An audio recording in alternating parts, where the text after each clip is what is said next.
seeran deemullee seeran qabu lammiin biyya biraa yoo magrashii karaa seeratiin deemellee yoo du'e gumaa isaatu kafalamaa yoo miidhame miidhaa isaa irraa fuudhanii damoosee irraa dhoogate hin kafalamaa fi ijoolleen keenya ka biyya arabaatitti fooq irraa darbamanii du'an ka reeffi isaanii awwaala dhabee tallaajaa keessa yookiin mana maqooyyaa keessa ciisu manni halakkaa'u kana warra ilmaan dhabe beekan warra achi buuteen dhabame anamma nama obboleessa kiyya kanatti dhalate waggaa 5 fuudha isaa dhabirraayi anummaan asirratti namni beeku kun uyyuu jechuudha.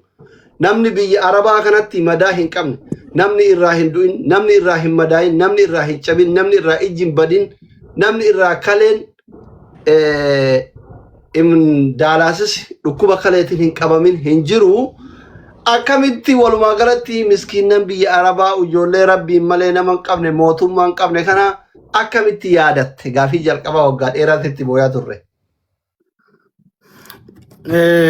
Asli galatoomii dhugaadha hedduun irraa ture actually anis kan inni eegaluu barbaade dhiifama gaafachuuni dhimmi kun bubbulee jira waggoota 3 akkas bubbulee jira hagammaa dabree tuttuquun alatti xiyyeeffannoo guutuu itti kennee irratti hojjechuu dhabuu kiyyaan dhiifaman gaafadha. Excuse hin qabu garuu sababa tokkoon qaba. Sababni tokko beekuun barbaade maaltu deemaa jira rakkoon namni ijoolleen ajjeefamuu nan arga. Sababni isaa maali? Walola dhuunfaati moo walola gareeti moo shira duuba jira moo kajaa'u kana qorachuun qaban ture. Amala kiyyatti waan tokko yoon sirriitti hubateen I'm not comfortable dubbachuudhaaf tokko dubbachuun saniin hubachuu barbaade yeroo na fudhate. Kalammataa dubbin yeni oowwiti ani itti seenaan taankii biyyeettiin dubbitti itti seena akkasuma immoo akkuma wanni toltu jirtu wanni baddu tokko ni jirti keessattuu lammiilee biyya san jiran adda durummaan ka gargaaru qabatamaan silaa gargaaruu danda'u embasii mootummaa Itoophiyaati. Ani itti seenuun tarii jara san kubeeta hedduu faallaa kiyya deemuu barbaadanii kanaaf tarii sodaataniitis morka seenaniitis duubatti harkifatuu danda'u kaja'u waan tokko komplikeet godha kaja'u kabiraa immoo an qoradhee waa gadi yaasuu eegallaan warra eekkamtoota qofa osoo hin ta'in warra biraatillee waan tokko tuttuquu danda'a seera biyya saniitiin kaja'uun hagam takka akkamitti yoo deemne kaja'u kanaaf hin deeme kanaaf maaliin godhe tokko waan hin beeku qabu qorachaatiin ture debate and warre isin yaafachaa ture seera biyya saniitis qaamota seeraa biyya sanii qaamota nageenya biyya sanii wajjinis wantoota deemamuu qabu irratti wantoota of eeggachuu qabu irratti wal hubachaa barnoota gaarii fudhachaatiin deeme. Itti aansee caasaa namni keenya qe'ee fi Oromiyaa irraa kaasee hanga Jabuutiif Somaalee keessan dabaree galaana diimaa qaxxaamuree Yemeniin baasee Suudii seenutti processunummaan kun maal fakkaata kaja'u I wanted to have a picture of it. Kana amma hanga wayyaa amma hubannaa gaarii qaba jechuun hin danda'a. Kanaas hubachuun barbaade.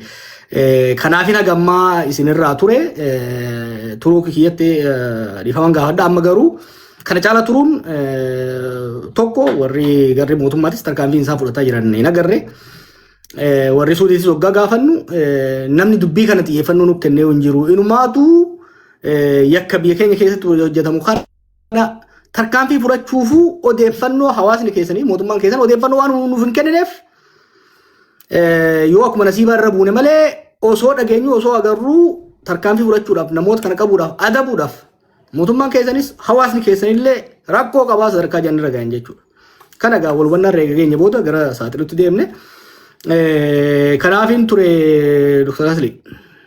Okay, galatoomii nabii kenna dubbiin teessammaa ofii jennaan takkutti dhibnee ta dhuftuuf yaannaa jedhanii amma eega dhufte balaa xiixe kanatti gad dhufte kunoo ilmaan kee keessattuu yeroo baay'ee qeerroof qarree kana sii waamanii namni abbaa qeerroo abbaa qarree jedhan abbaa isa uumate caalaa gara kee gurra qeessa.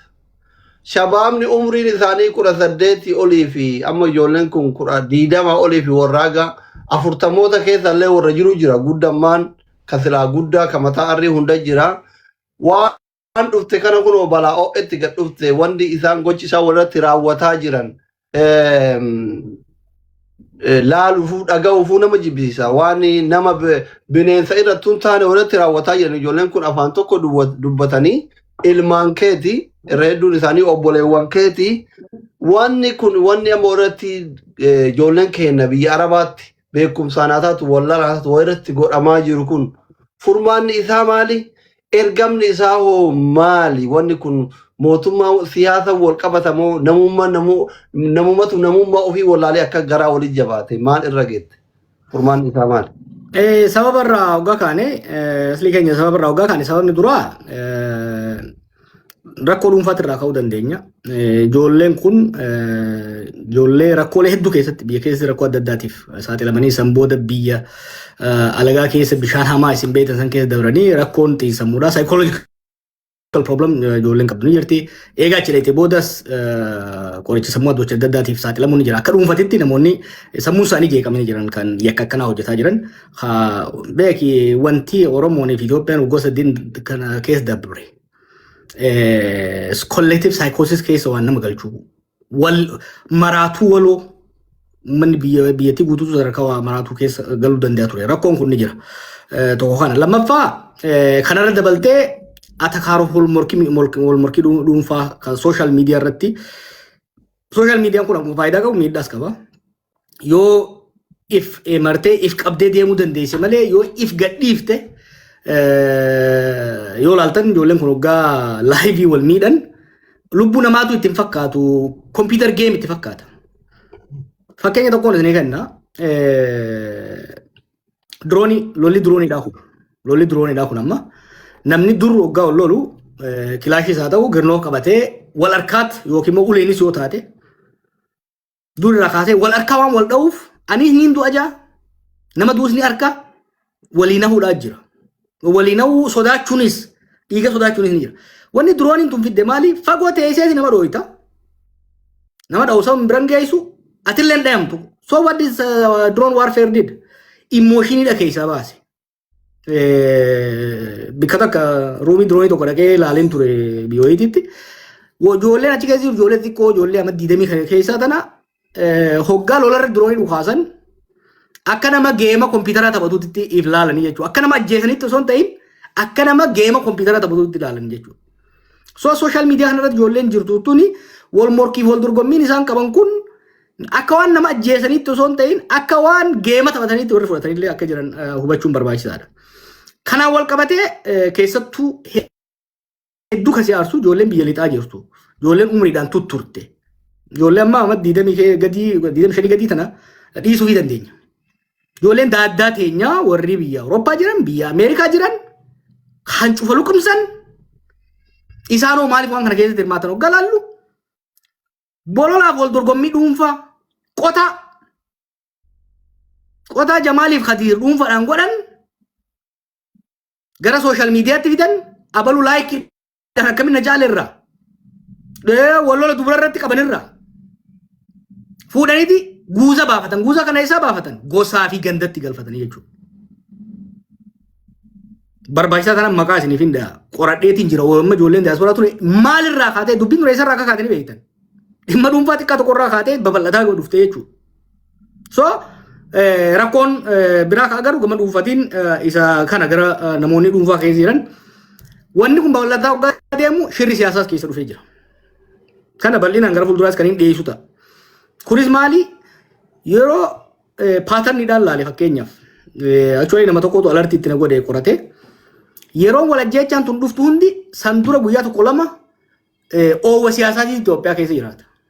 Yeroo oowwii siyaasaadhaa keessattuu dhiibbaa mootummaa irratti fidu dhimma Wallaggaa ta'uu dandeessi, dhimma Finfinnee ta'uu dandeessi, dhimma qaala'ina jireenyaa ta'uu dandeessi. Hoggaa wanni tokko mootummaa irra dhiibbaa geessisuu eegalu wanti dhufee dhu'a.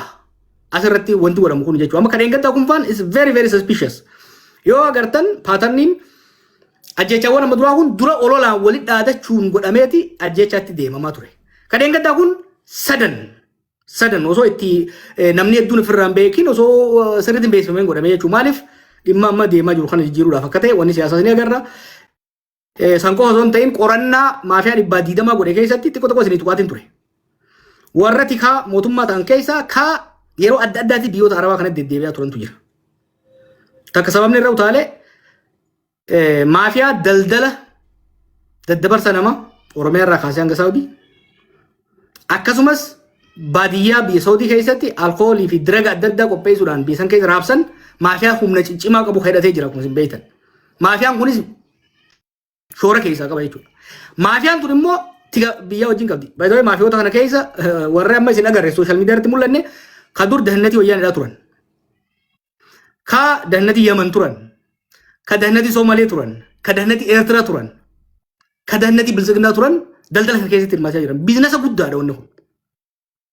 Jarri kun hoggaa qorannoon keessattuu mootummaa Saawudiidhaa irra dhiyaate san daayivert gochuudhaaf hoggaa xiyyeeffannoon hawaasaa turre daayivert gochuudhaafis akka fayyadaman waan agarree jira jechuudha. Waliigalatti wanni deemaa jiru kun waan xaxama qabu. Lubbuu namaatiif garuu xaxamaa miti. Wanni baay'ee garaa si nyaatu. Namni ooyiruu qindii takkaa osoo qabaatee irra qotachuu danda'e. Bishaan hamaas isin beektan irra cehee ibidda biyya Arabaa san keessa hin dhaqu. Osoo ooyiruu qindii takka qabaate. Amma tokko waan nyaatu ijoolleen tuni hedduun isaanii ijoollee baratte. Hojii mootummaa ni dhaban, ooyiruu qotan hin qaban, aayyoof abboo fuuldura dhaabatanii laaluu waan hin dandeenyeef garas baqatan. Lammaffaa milishaaf qeetti ijoolleen tuni hidhamtee, cafaqamtee, rakkattee garas deemti. Warra kana ajjeefamaa jiru. Warra ajjeefamaa jiru kunoo warra akkamii rabbii isinuu isaadhaati. Warra sooshaal miidiyaa irra wal arrabsu kana osoo taate barra koon qabu. Osoo Aslii fi Hamzaan wal cafaqanii barra asii wal lolan jetta. Isaan namni isaan tuqu hin jiru. Nama sooshaal miidiyaa irratti wal loluu dhiisi bilbila harkaa hin qabne. Ka eega bishaan dhuge guyyaa meeqaa? Agartanii jirtan gurbaa tokko fakkeenyaaf yoo ajjeesuu deemtan woomana nyaachisaa kan jiru tokko agartanii? Ijoollee waan takka firraan quban qabne kareefu guyyaa meeqaa booda achi geesse dalagaa barbaadu jirtu. Taa bakka sanitti Arsummaa Walloo Harargee Jimmaa dhiisii namummaan irraa badee if jibbite. Nama ijoollee shan qabu daa'ima amma 18 ijoollee duraa wanni isaan godhan waan ajaa'ibaati waan hedduu nama gaddisiisu jechuudha. Kana keessatti ka maafiyaadhaa naa gala. Ta mootummaadhaas naa galti siyaasa. Garuu ijoolleen teenya tarakkoo akkasii keessa ifiifuu dabartee achi dhayite.